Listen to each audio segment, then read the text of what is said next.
are. Doug meant a lot to all of us here today, and we're so glad that you came to join us.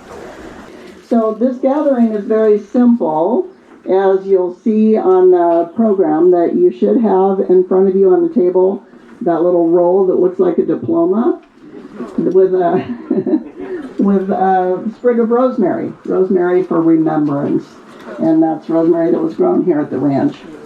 So first we'll do a ceremony, and that will include some time for sharing. I will invite you to come up here if you like to would like to share, and we'll do family sharing first, and then open it up to all the friends who have gathered. So as Joanne and I were planning this ceremony, talking about what we would like to include and not include and that kind of thing, and going over a number of different readings, we came across this one that we both felt like it could have been said by Doug. And so I'm going to read that to start with. And I encourage you to hear it, maybe not only from Doug, but if you have someone else who has passed on to the other side, and you might hear their voice as well. You know, we all have people who have gone from us, and they're no longer here to be able to give them physical hugs, but we can feel their presence here anyway. So this is, and this is anonymous. I don't know who wrote it. Death is nothing at all. It does not count. I have only slipped away into the next room. Nothing has happened. Everything remains exactly as it was. I am I, and you are you. And the old life that we lived so fondly together is untouched. Whatever we were to each other, that we are still. Call me by the old familiar name. Speak of me in the easy way which you have always used. Put no difference in your tone. Wear no forced air of solemnity or sorrow. Laugh as we always laughed at the little jokes that we enjoyed together. Play, smile, think of me, pray for me. Let my name be ever the household word that it always was. Let it be spoken without an effort, without the ghost of a shadow upon it. Life means all that it ever meant. It is the same as it ever was. There is absolute and unbroken continuity. What is this death but a passing on? Why should I be out of mind because I am out of sight? I am but waiting for you, for an interval, somewhere very near, just around the corner. All is well. Okay. Can adjust it. Yeah, I am just so blown away by so many of you being here. It's wonderful to see you all. Thank you. Doug would have loved it. But each of us have special memories from our time, and of course I have lots of memories, and I'm not going to bore you with all of them, but we always welcome people to the ranch, and it's just so special that you all were able to be here, and some I haven't seen in a long time, and I'm just delighted that I can see all your faces and share a few words with you, although, you know, come again anytime when there's not this great amount of people, and we'll spend some time together. But this is wonderful, and again, thank you for coming, all of you, and enjoy this time, and we will too.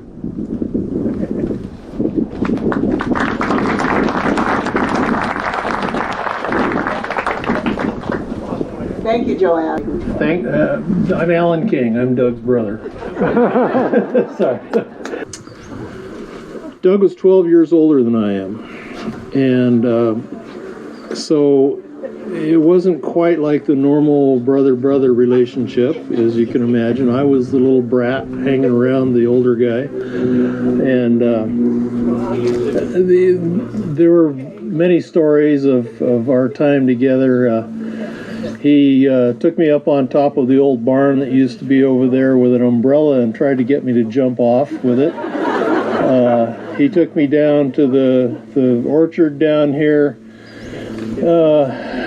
supposedly just to hunt rabbits or walk around or whatever. But then he'd say, "The boogeyman is going to get you," and he'd take off running.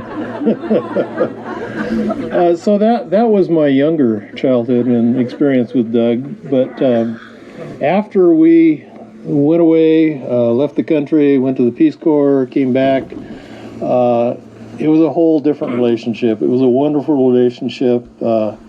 He and Joanne accepted us very well, and we just had a really good working and friendship together. He taught me a lot about this place and about life in general. I miss him every day. He will be missed forever, and I think I'll just leave it at that. Thank you.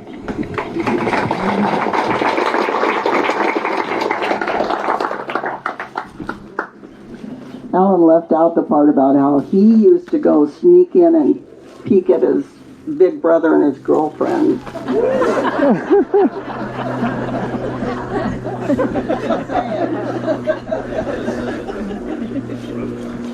Hi, I'm Paul. I'm Doug's son, and I'll keep it brief, but I wrote a little poem for everybody to kind of get a glimpse into the vision of how we saw him as a dad, especially in our earlier years. So this is an ode to Doug King. Hey, Dad, can you turn down the music? I can't hear the barbecue in the backyard. Sports were on. Cars on jacks, dog at ready. Sand and gravel lay waiting for the next phase of remodeling, but always laughter and friends. Youth sports were always going. Basketball for George Washington Elementary, PETA, John, Valmont, Jeff Eric, all waiting for the next play. John Wooden, book lay open on the bench. Work was hard. Back to the office many a night. Homework was brought and finished on La Sierra counseling desk. Summers were best. Backpacking, water skiing. Lee's going to say something about that. Tennis, playing in the lemon groves. Lemon fights of epic scale. Culture was brought. Village of people were introduced. Appreciation for the richness of his community. Mexican food connoisseur. Delinquent who pushed the friend's car off the cliff. Rebel without a cause. Had to put that in there. Greatest event in our lives was the Crazy Horse Flight in Kissimmee, Florida. 2-seat P-51 Mustang where Dad took the stick under the guidance of an Air Force colonel who owned the plane. A kind man in an angry world. Doug King, always ready to laugh, always ready to help, always my dad. Thank you.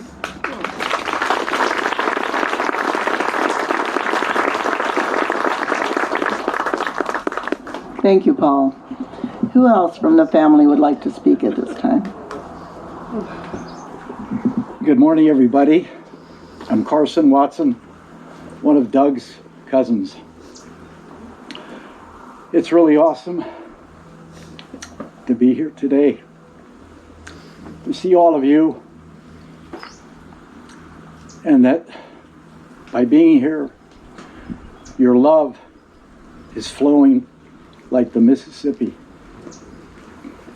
Truly awesome, and so much appreciated. Doug was an incredible guy with so many different interests.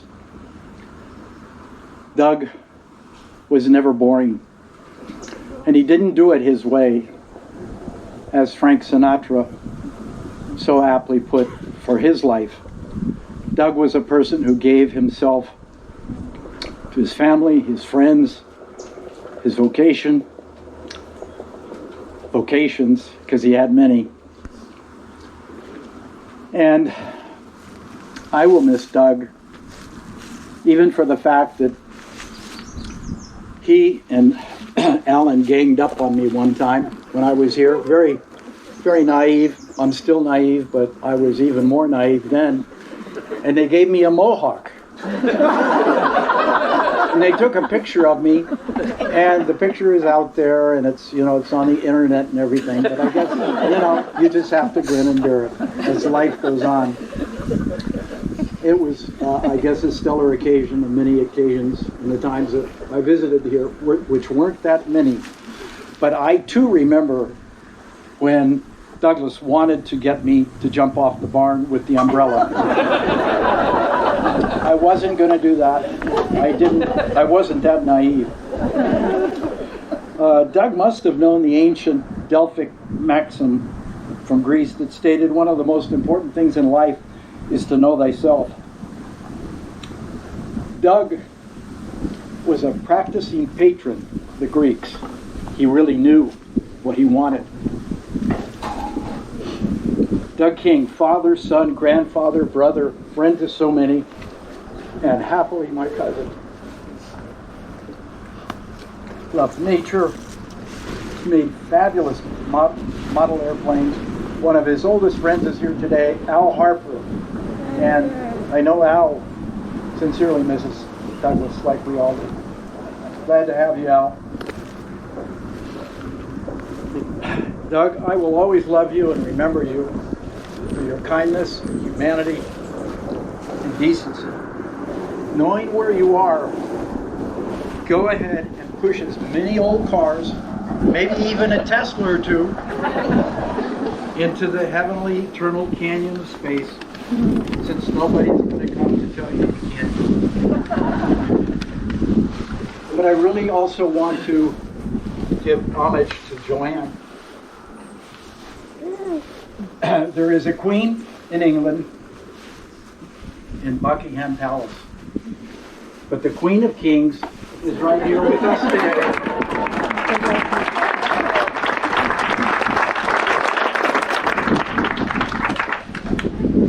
So happy to be here. Doug, you'll live long in our hearts forever. I'm Sherry, and I am Joanne's youngest sister. So I literally have been coming up to the ranch for over 60 years in various states of it. And like Alan, since I'm 10 years younger than Joanne, I was always kind of the littlest one. The thing I have to say about Doug is jazz. We grew up with classical music in the house, in our family. But when I went to visit Doug and Joe in Riverside, it was Dave Brubeck, Stan Getz, Maynard Ferguson. Also, can I say this? Sure. We toked a little bit in the living room. It was in safe conditions. And, but basically, kindness, the greatest smile in the world, generosity, bringing the junior high and high school students with the family on backpack trips, all this stuff. It was just generosity, and that was him. That's it. Okay, welcome everybody. There's a lot of people here that are dear friends and family of Doug, and he was my family too. My name is Les Cobb. I am Doug's and Alan's and Carson Lee's cousin. And I'm happy to be here amongst the King family, the Watson family, the Cobb family, plus the many dear friends of Doug. Welcome you all. This isn't as thick as it really appears to be or as long. As we all knew, Doug was an intelligent and accomplished man who loved his family, Joanne, Peter, Heather, and his grandchildren. Today is Doug's day for all of us to share the memories we shared with him during his life. I'm looking forward to hearing what you all have to say. Before my time, I won't tell you when that was, but in the early 1940s, my brothers and sister shared many experiences with cousin Doug. Doug had told me many times that he credits his interest in building model airplanes was due to my brother David and Larry. And there's a few hanging in the garage right now, I see. As a young kid, I remember often visiting the ranch. Doug seemed to be always off at school. When Doug was home, he was like a big brother to me that I admired. When Doug was away, Alan and I enjoyed going down to the river, through the orchards, terrorizing rabbits and birds with homemade bows and arrows. Always at the end of the day, we were treated to a farmer's feast prepared by my Aunt Mary. I still can hear her shoes clicking on the hardwood floor in the kitchen, preparing to serve a delicious meal to us. Also, I can still smell the sweet tobacco smoke from my Uncle Frank's pipe.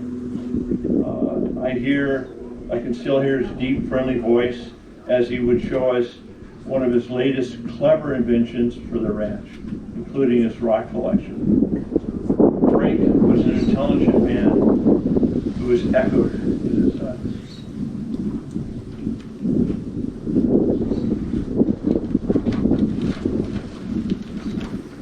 The old house and the ranch always felt like a second home to me. I thank my father Harper for the many long drives from Los Angeles to Fillmore to see his sister Mary, who he dearly loved. I recently was touched to learn that Doug's middle name was Harper, my father's name. Doug was an educator, as I know many of you are here. Joanne, Cynthia, so many. In fact, I credit my brother Larry's wife, Rita, who's right there, as my first teacher. My apologies, Rita, for being the student from hell. But moving on forward, today I have my very own teacher, soon to be my wife. Soon. Right down there. And she was a teacher for 40 years. Hooray for the teachers. Bless you. Doug was an educator who became a gentleman farmer as Alan. Doug was a loving husband, lived a full life with his wonderful partner Joanne. Doug was a handsome man. In fact, he made me jealous. My cousins Alan, Carson, we all took after our grandfather Cobb. We all went bald. Doug had a full head of hair. I am now going to make the rest of you jealous. About 2 years ago, Doug opened his garage and rolled out his hot rod, his restored Studebaker, and took me for a spin down the old river. He didn't exactly blow the doors off, but I felt honored to share the experience with him. Looking at the RSVP that Joanne sent us,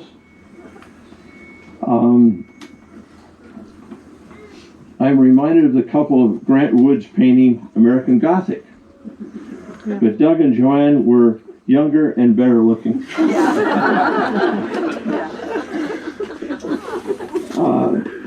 And if you look closer, you can check out he's sporting his aviator glasses. Speaking of aviator glasses, I remember several years ago, his son Peter,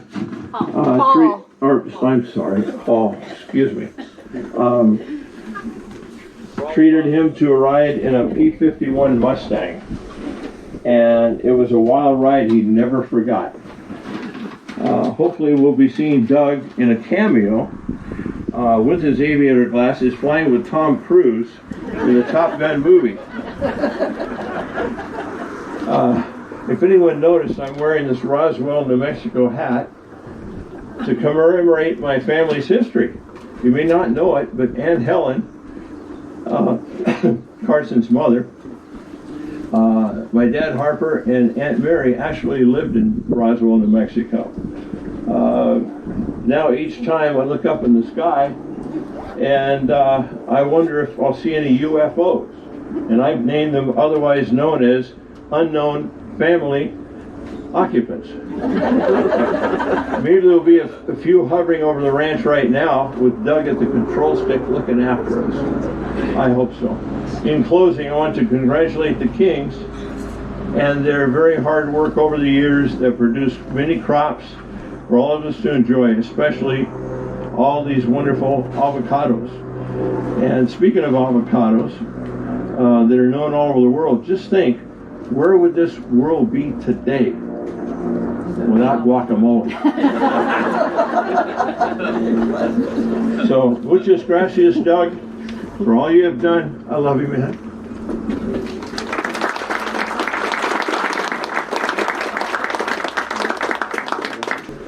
Hello, everybody. My name's Heather. I am Doug's daughter, and just briefly, something that came up to me is how much my dad taught me about loving people, and that all through my life he collected people and cared about people and made people feel welcome and made them feel part of our family. And so you can see here the result is all of our lovely family that we get together around, and people that are also our family. All the way from students that have come that were my dad's student when I was little and he was teaching high school are here, and then our family friends that I haven't seen in years and years. And people from when my kids were little used to come to the ranch, and my dad would drive them around on the tractor, and he was always willing to invite people and welcome people into our family. And I think that it was an amazing role model for me and for my children, and hopefully for all of us, of supporting each other and loving each other, taking care of each other, and just being a community and a family. So that to me is my so grateful to have had a dad and a mom that were so loving and welcoming to a larger community to raise us in. So that's me. Thank you for coming. Thank you, Heather. Oh, yes, my name is Greg Grant, and I'm married to Heather King, Doug's daughter. Yeah, who just spoke a second ago. Clear that up for everybody. And so anyways, mid-90s we met, and Heather is a fantastic gal, and she's prettier now, but she was prettier then. And there was more than the looks. Come on, there was a lot to it. but we were a great couple, and coming out here, meeting the family is an important one. So when I came out and met the family, it was, for one thing, it was pretty sweet having a chunk of land out here looking over the valley. That was nice. And meeting Doug and Joanne was a major bonus. They're super welcoming, nice people. So I remember Doug, we were coming for dinner, and he kind of had this major stereo where he built the speakers. He has these, 2-foot square, 3-foot tall speakers he custom made.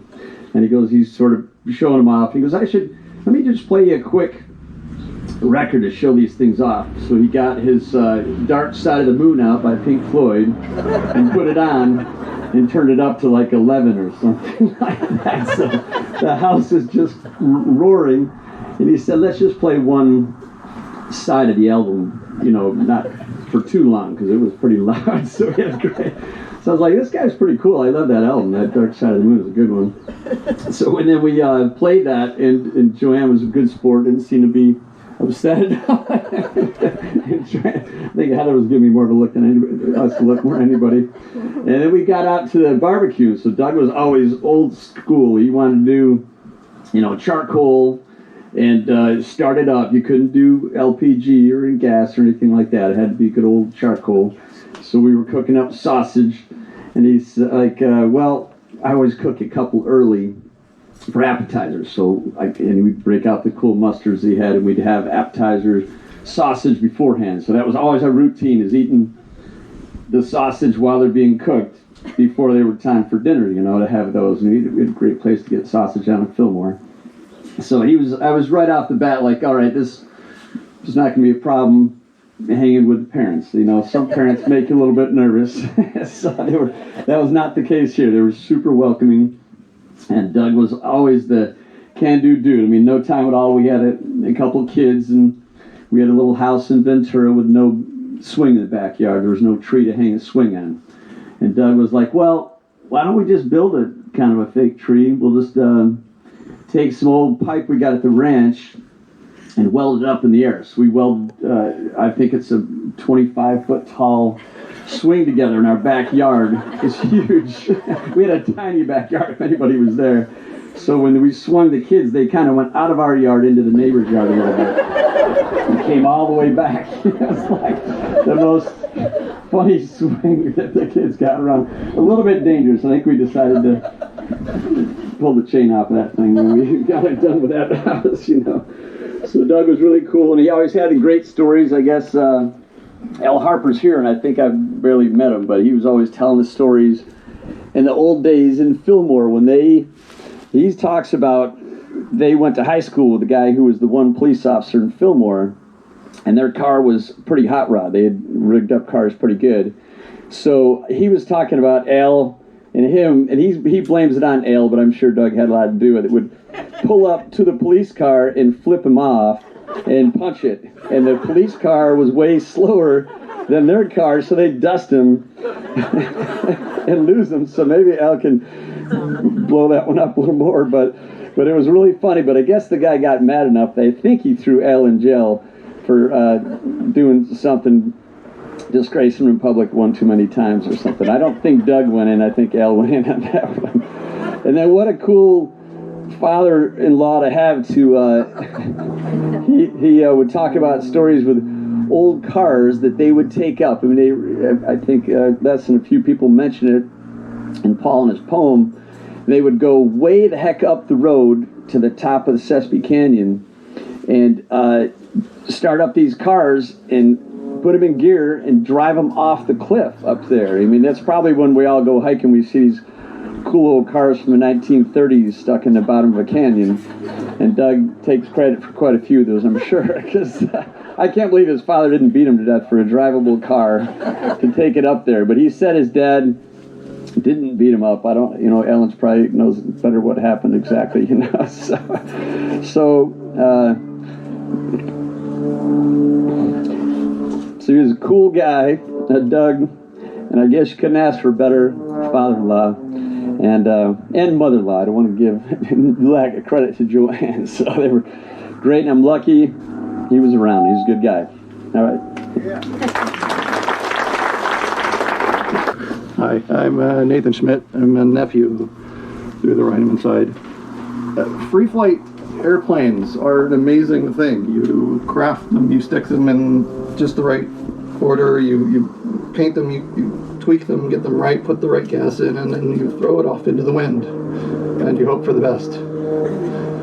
Which is kind of a metaphor for farming. It's a metaphor for the community that Doug built here with Joanne and the rest of his family. A metaphor for raising your kids right and sending them off.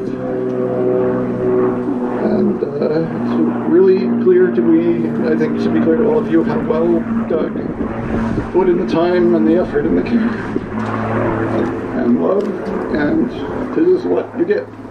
So, thank you, Doug.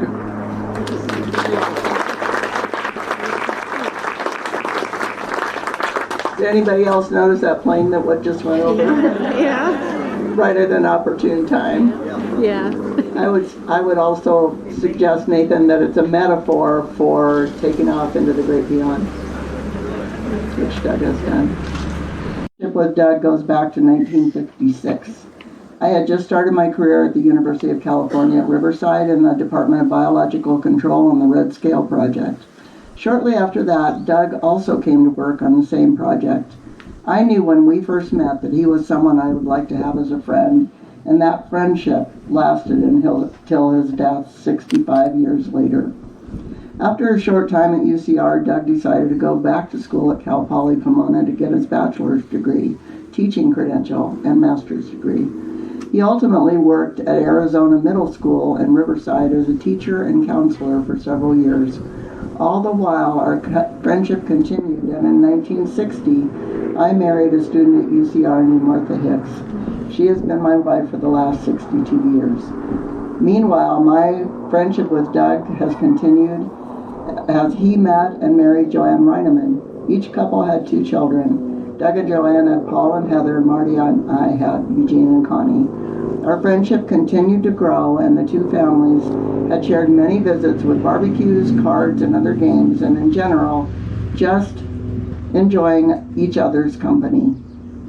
We had one deeply enjoyable trip with Doug and Joanne. Joanne's parents lived in Newport Beach and invited us to go with them on a trip on their magnificent sailboat called the Branta. The Branta was approximately 67 feet in length and was amazing. We were on the boat for the weekend, and it was a wonderful experience for us. Over the years, our friendship continued, and we made occasional trips to Fillmore and they to Moreno Valley, enjoying each trip and reminiscing over past events. We stayed in contact by telephone and Christmas letters. We were privileged to attend their 50th wedding anniversary party. It was a joyous occasion for all and one we will always cherish. Now that Doug has passed, I think that his life was fully lived and he enriched all the lives of all who knew him. I know my life is better for having known him. Nice. Bob Orth. So, at this time, who among the friends gathered here would like to come and say a few words or tell us a story about your experience with Doug? I just happened to bring a prop. This belongs to Paul, and it's been in my possession for a long time, so it's my chance to bring it up and return it to him. My name is Lee Stevens. I'm not good at giving speeches, so I'll have to read. Be patient. I would like to explain how much the King family meant to me and my children. If we had to go through the process, Doug and Joanne could have become godparents to my children. My friendship with Doug and his family has been for a long time. I met Doug in 1970 when I first started teaching at La Sierra High School there in Riverside. He was teaching biology at the time. Our friendship brought our 2 families together, Friday night dinners, playing ping pong, and above all, Doug loved his barbecues. And of course, guacamole and chips. When I walked into Heather's wedding reception, I looked around and asked Doug, "Where's the guacamole and chips?" Sadly, they had been forgotten. Yeah, I remember that one. My special time with Doug and family including camping, backpacking in the High Sierras, Grand Canyon, San Jacinto Mountains, and even rock climbing in Joshua Tree National Park.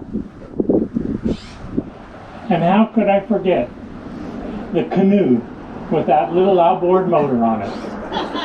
I don't know if any of you knew about that canoe, but It's in the bar. but who could forget running that little canoe around Lake Edison fishing? At any rate, he enjoyed backpacking down the Sespe. I had been up the Sespe fishing, so I wasn't really that inspired, so I never went along. Going down there, walking up from here was hard enough. Our boat outings including water skiing on Lake Piru, Castaic Lake, Pyramid Lake, Lake Paris, and of course the Colorado River. Doug had many special talents using his hands. He could work with both mechanical and woodworking projects. His father, Mr. King, was a good teacher. Our projects including building and rebuilding 3 boats. Our last boat was put together with the help of Mr. King under one of the avocado trees here over by the old home on the other side over there.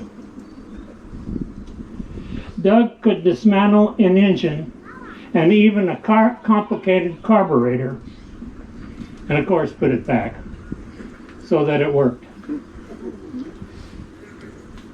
He put together ski steps for the boat in a few hours. He would walk over to the wood pile, pick out some wood, go over to the saws, do some sawing. He did it all without written plans, all in his head. And 2 hours later, we had ski steps for the boat. Beautiful teak ski steps. I don't think Doug had any enemies. Working our projects, which included thousands of dollars, Doug and I never argued. We just had fun. That's what my main memory is. We just had fun. A story showing Doug's compassion for people and the environment is about a rattlesnake. We were driving down Giberson, and I came upon this huge, at least 5 foot, I don't know, it was huge, rattlesnake laying across the road up there. Doug said, "Don't run over it." Okay, so I went around it. He said, "Stop." Then he got out of the car and went back and jumped up and down and around and made the snake disappear into the bushes over by the orange grove. He said afterwards, when he got back into the car, they're important for the orange groves.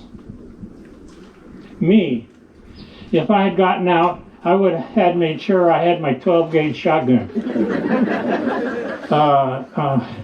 He evidently knew what snakes were like, but for me, all I know is they move fast. And if that big snake wanted to come at him, it would have. And I don't know if he could have gotten out of the way. It had to have been the biggest rattlesnake I've ever seen. But Doug did his thing. My focus today, my memories, is of Doug. If I included my memories of Joanne, Paul, and Heather, I'd have to be up here a lot longer. Heather, I have to apologize to you. I was very rude to you. While sitting at the table during your wedding reception, it became very clear to me Doug, Joanne, and Paul and you were now Fillmore. As life does, life moves on. I'm sorry, Heather. I became very sad and maybe a little angry. So I got up after dinner and left without saying goodbye. The last time I saw Doug and Joanne was at my daughter's wedding in San Diego. I was not even aware of Doug's passing until my older daughter, Jamela, told me. So, Joanne and Paul and Heather, I love you.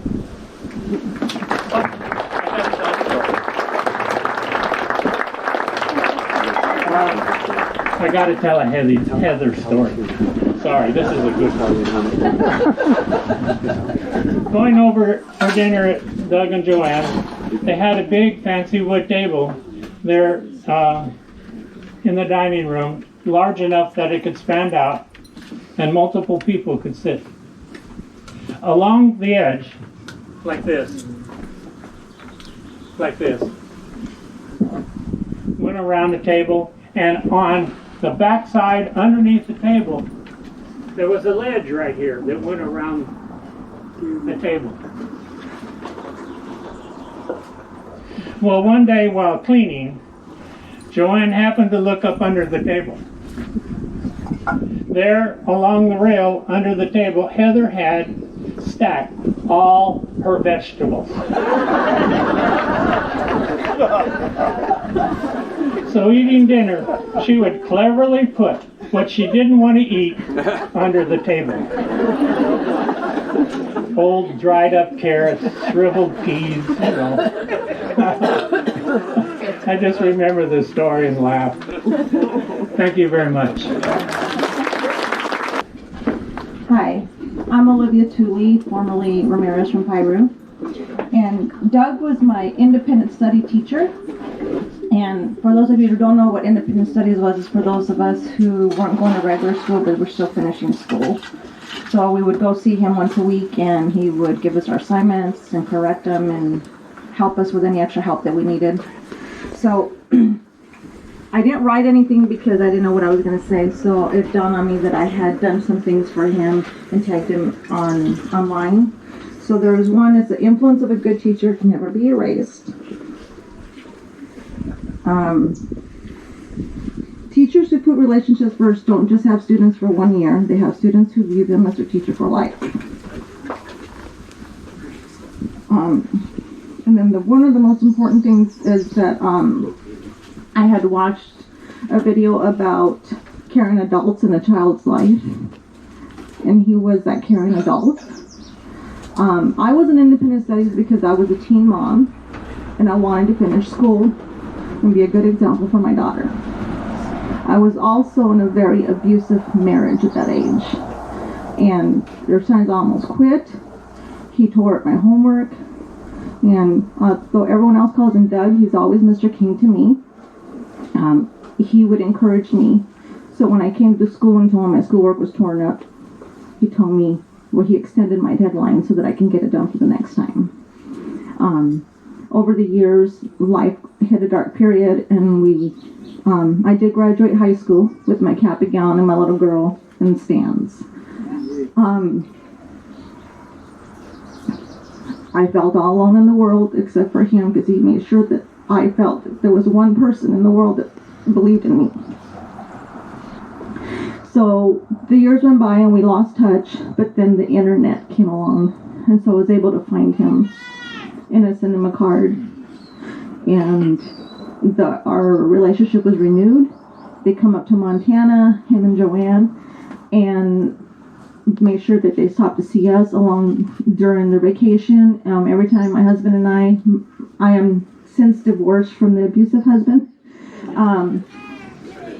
So every time my now wonderful husband and I would come to California, to Piru and Fillmore, we would make sure to come up to the ranch to see Doug and Joanne.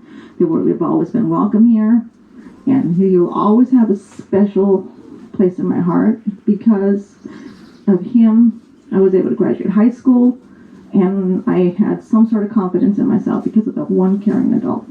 Thank you. Thank you, Olivia. Hi, everyone. My name's Nancy Chaconis, formerly Levin, and I met Doug teaching in Fillmore back in about 1975. And we didn't teach at the same school or the same programs, so I can't even remember how we met.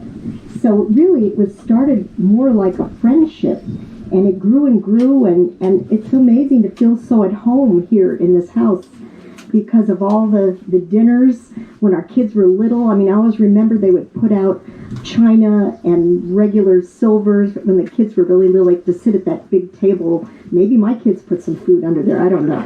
But so we used to go out to dinner. After my kids grew up, we would get together and we'd go to different restaurants, and that was something with Doug and Joanne we liked to do. But the biggest memory is there was that amazing, it was your anniversary. The 50th. The 50th anniversary, and my mom had been very sick, so I guess my calendar was a little off. So my husband and I drove up here for the anniversary, just like we did today, expecting to see all these cars, and there was Doug's brother no cars, and Doug's brother out working in the yard, and thought, oh, this doesn't seem right. What's wrong, you know? So I pulled out the invitation. Oh, it was the right day. Handed it to my husband, and he goes, it was last year. We were a year late to this party. But the best thing was, and this is when I last remembered Doug's big laugh, is that they were just coming out the door as we pulled up to go to dinner for their anniversary, because it was their anniversary just a year later. And so they extended the reservation at the restaurant to have 2 more, and we went out and had this lovely dinner together at the beach in Ventura. But I want to end by a memory. I thought, what is a memory? What is it that Doug, when I think of Doug, because he was a really important person to me, even though, I mean, even meeting Heather and the family and just being part of their family, you all know, you feel like extended family. But the main thing when I think of Doug is he had this uncanny ability and will always be remembered for how you felt good about yourself when you were with him, how you loved yourself more just hanging out with him and Joanne. It was almost kind of a one-step deal. So we all miss you, Doug, and we are all better for having known you. Thank you. Hi, my name is Yanni Schwartz. I got to know Doug. I wasn't planning to say anything, but Nancy said something that really kind of touched me, and I thought, oh, that's such a great example. My name is Yanni. I'm a friend. I met Alan King in 2005 when I joined the Forest Service, and Alan was working at the Forest Service, both of us geologists.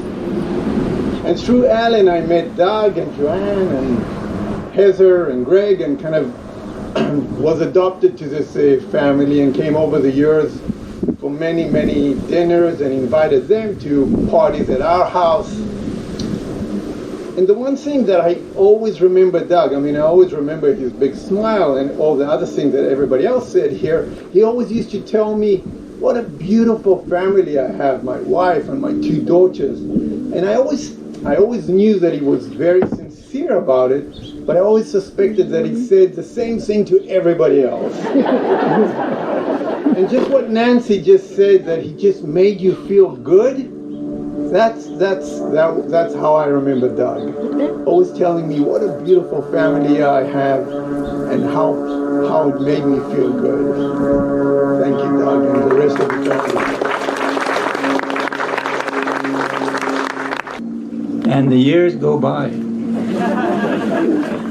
My name's Ernie Morales. I became acquainted with Doug elementary school. The year was 1945. Prior to 1945, there were 2 elementary schools in Fillmore.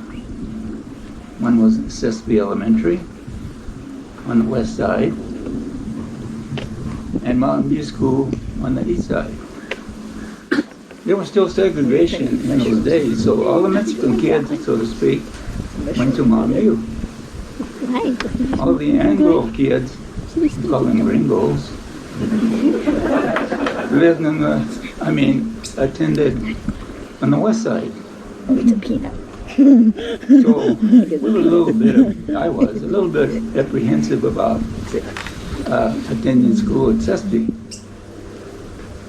But it just so happened that I met Doug there, one of my first friends, up to this passage. And got acquainted with some of the other students, Al Harper, Jane Wade, Bill Garcia, and others. We really enjoyed our time there. So I really got close to Doug. And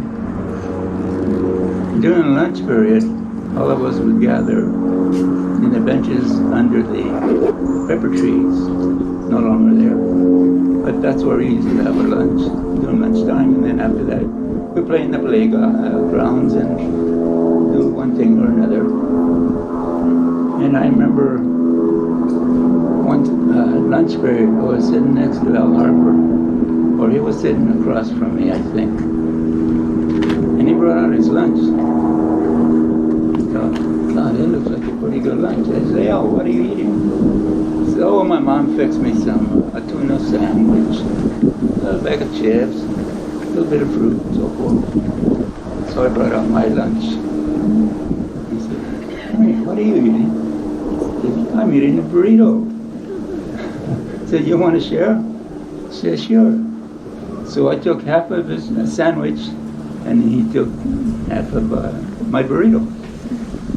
And his face lit up. He says, hey, these are pretty good. Can you get some more tomorrow?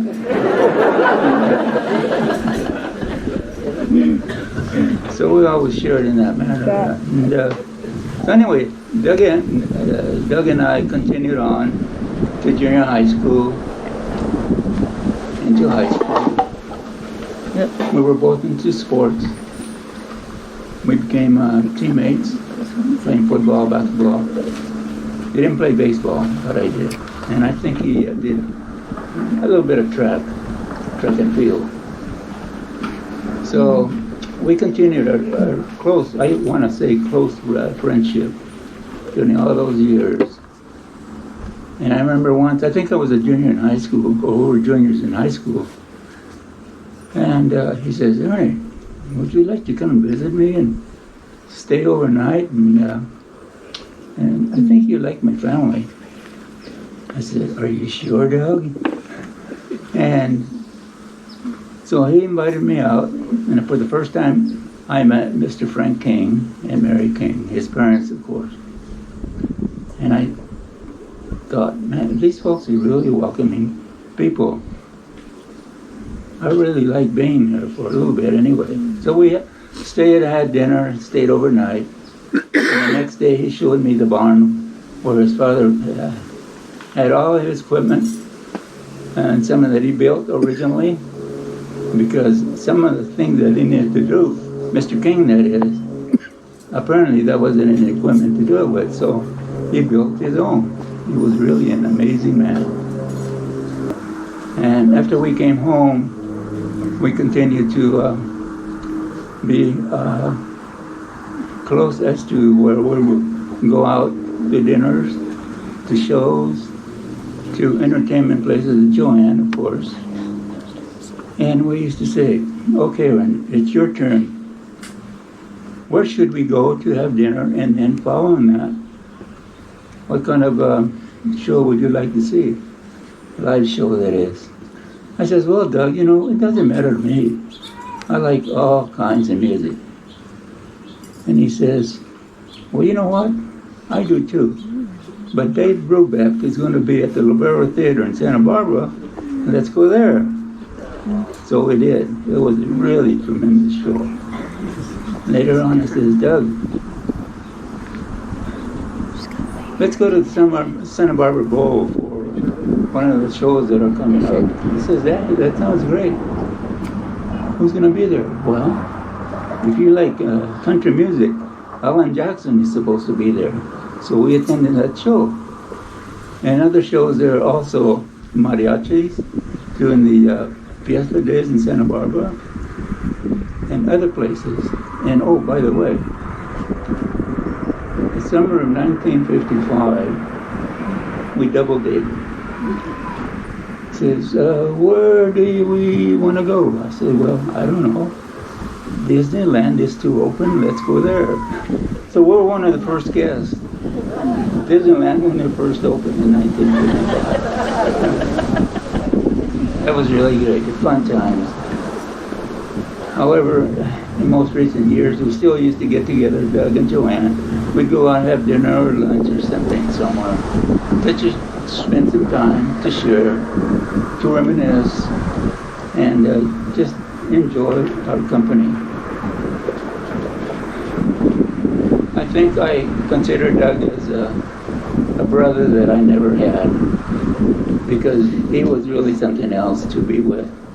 no matter what, no matter where. I shall never forget him. I still have his picture on my desk, so every day I get to see him. I say, "Hey, Doug, how you doing? Nice to see you again." So, love the family, and Joanne. And I just feel a special type of person to be here today, to share and to just say, "Doug, hasta la vista, hasta luego," and he's going to be waiting for me. We'll share another beer. Okay? Thank you.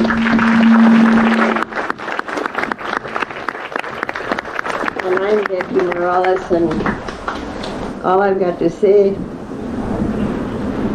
el amor del corazón de Doug King es más grande del mundo. Never forget that. The love of Doug is more than the world.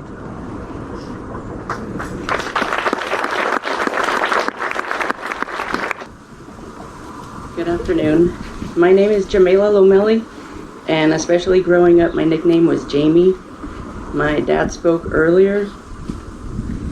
I remember tagging along with my dad at work at La Sierra and walking over to the teacher's lounge with him, which was also where the guidance counselors were, and being able to say hi to Doug when we were there. At least one time he bought me a soda from the machine, and I thought it was so cool. Another time we were going to be over at the King's house that evening, so probably as a little kid I was probably nagging about it, but he wound up giving me a ride to their house on his motorcycle, telling me to make sure to hold tight and don't let go. I feel like I was probably second grade and really little, but I was probably older than that. And I know that there was no way my mom would have let me ride on the motorcycle if she had been there, because we even went on the freeway to get over to their house. So, and then at their house, I remember, we did all kinds of things together with barbecues and food and laughing and playing games. But I remember one time he showed us the pit he dug to slow roast a pig. And I thought how different that was from our neighbors who would roast a pig on a spit. So I could only imagine what that would taste like. And then, just our families hung out a lot. We went camping and over on the canoe out to Edison Lake a lot, listening to music, playing on the big cushions and laughing. And then here in Fillmore once, we were riding around with him on the tractor. He told us to get off the tractor and look down below the orange groves. And off in the northwest corner, there were coyotes there. And he said, you never have to be afraid of the coyotes because they're more afraid of you. If you do something, they're just going to run away. And then as we were older, maybe I was in high school or just starting college, and I'd come out with my dad to visit Doug and Joanne. And Doug commented to my dad how they'd actually done a good job raising us. That their kids had come out fine and they didn't wind up doing anything that screwed us up. And they both chuckled and patted each other on the back. Thank you.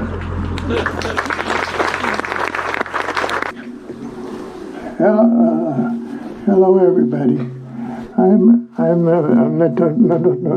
the notorious Mr. Al Harper. Doug and I had. When I think of Doug, I always think of his very hearty laugh, and I never considered a trip to see him unless I could get 2 or 3 of those laughs out of him. And I used to hear Joanne in the back. She'd say, "Well, I think Doug's getting his Al Harper fix right now." But I knew Doug since he was with Ernie, since grammar school days. And we were very, very close friends.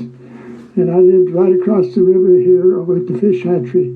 My dad worked with the state fishing game. And Doug and I decided we would build a road across that riverbed so we didn't have to go all the way around to the Fillmore.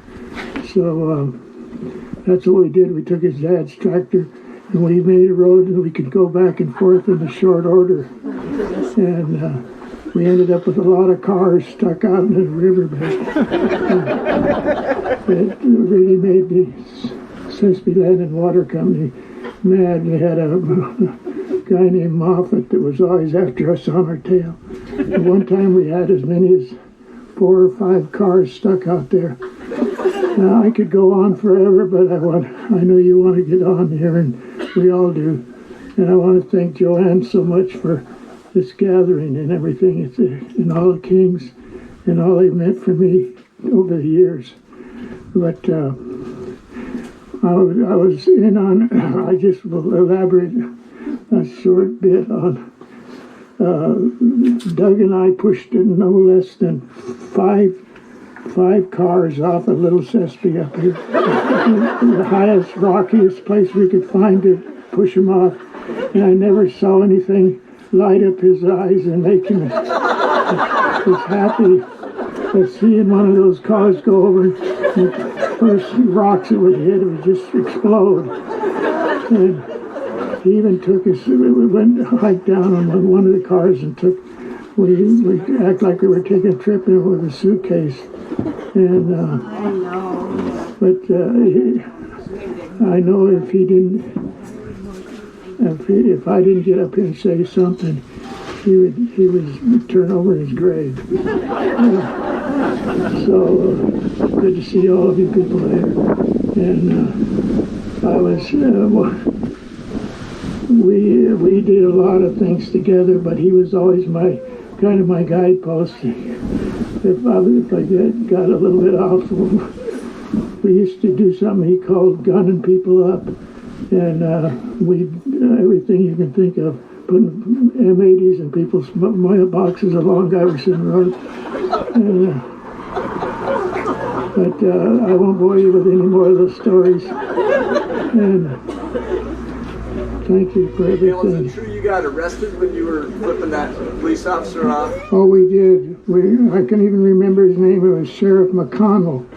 He was the sheriff here in town, and we knew where he lived up on Foothill Drive, and we cruised up there, and we all would count 3, 1, 2, 3, and then McConnell, you rotten old SB, and the next thing we knew, we got the red light downtown, and I ended up in jail, I think with Don Cheney, and Mr. King, he came and bailed us, he bailed Doug out anyway, he had enough influence to do that, and the rest of us stayed the next overnight and had cold pancakes in Santa Paula the following day. But anyway, there was lots of stories. Would Doug's dad get mad about, those cars getting thrown off the cliff? Oh, he didn't like a lot of our antics, but we had a friend that we went to high school with named Gene Wade. He was notorious, and he would think of all these things, and he would to shenanigans, and he would get he'd get Doug and I to put him into practice, and it'd make Frank so mad he finally ostracized Gene from coming around here because he was always up to some trick. And none of these things are really anybody did real major harm. It's just we like to gun people up. Okay, so enjoy your lunch today.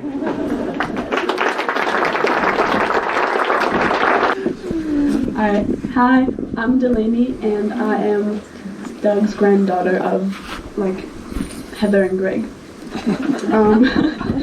So I just wanted to say that the memories that I've had with Doug are one of I think that a lot of the grandchildren have shared a lot of, which is mostly our mouths are stained with the pomegranate juice that we always would eat, and our hands would be covered in it, and we would all just be packed in the wagon that he would pull behind the four-wheeler, and we would just be hours upon hours of just us out in the fields just eating lots of nice produce that they grew here, which I think made this place a perfect area for families just to go and bond a lot, because there's a lot of nice, it's beautiful out here.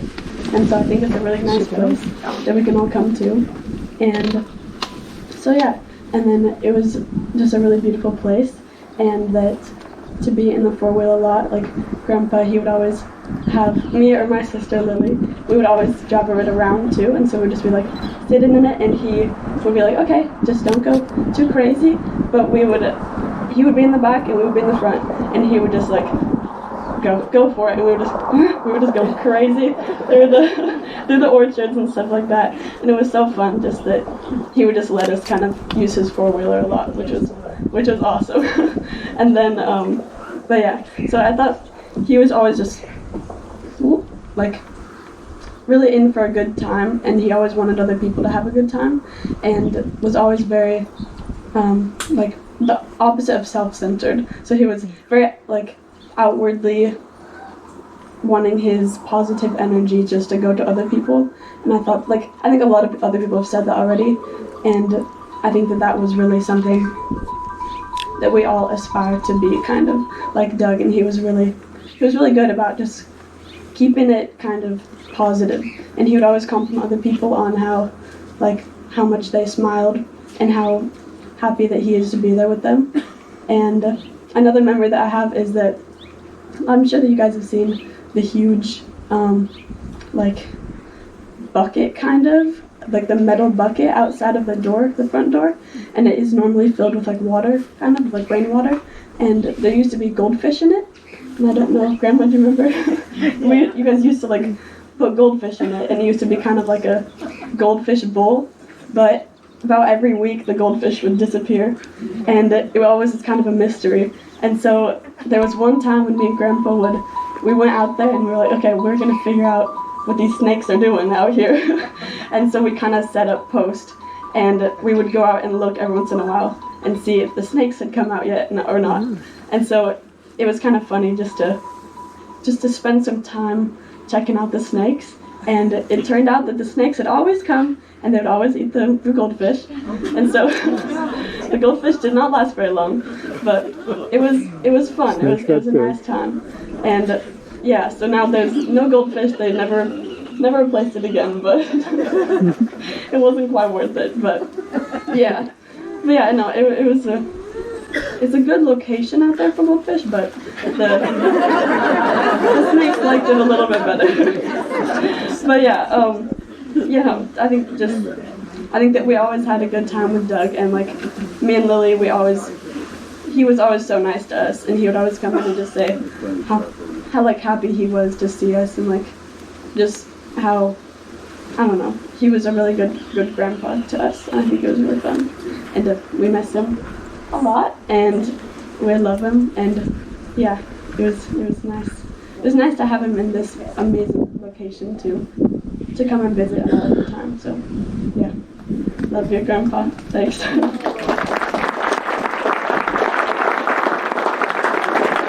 Thank you, Lorraine. Last call.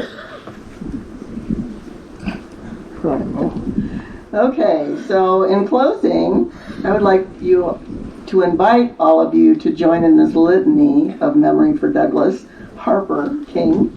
Please respond to each line I read with, "We will remember you." In the rising of the sun and its going down, we will remember you. In the blowing of the wind and in the chill of winter, we will remember you. In the opening of buds and in the rebirth of spring, we will remember you. In the blueness of the sky and in the warmth of summer, we will remember you. In the rustling of the leaves and in the beauty of autumn, we will remember you. In the beginning of the year and when it ends, we will remember you. When we are weary and in need of strength, we will remember you. When we are lost and sick at heart and need someone to believe in us, we will remember you. When we have joys and we yearn to share, we will remember you. Thank you, everyone, for joining us in this gathering today and for wonderful memories of Doug. And Now, for those of you who would like to view the Doug King Memorial Bridge, or not bridge, bench up on the hill, please come on out to the driveway area. And I'm not sure, I think maybe, Greg, are you going to lead the tour up there? All right, so Greg will meet you right up there.